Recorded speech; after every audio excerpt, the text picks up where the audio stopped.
Hello নিচে মারে কে? ও মা মা তে আমার বউ কোটা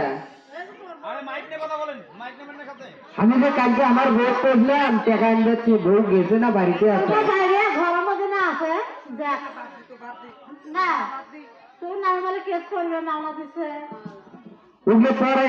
আগে ইয়া কর তুই ডাক দি আমার বউ ডাক দি ও মর্জিনা মর্জিনা দোনো ডাকে হ্যাঁ মর্জিনা কোটা রে কি আছে বাবা ডাকেন কে? কে রে তোকে যে কালকে আইতো তুই কলো যে টাকা আনবা তুই এখনো বাড়িতে আছিস টাকা আনবো হ্যাঁ দেবের টাকাটা দিয়ে দিছি আর কিছু টাকা চান এ ডেভেন ডেভেন করিস কে রে তোর টাকা আনবার কথা সেটা করবো তুই অত ডেভেন ডেভেন করিস না টাকা নিয়ে আসবো নাকি সেটা কর আমার কথা শুনছেন দেবেন বাদ দিয়ে গরু বেঁচে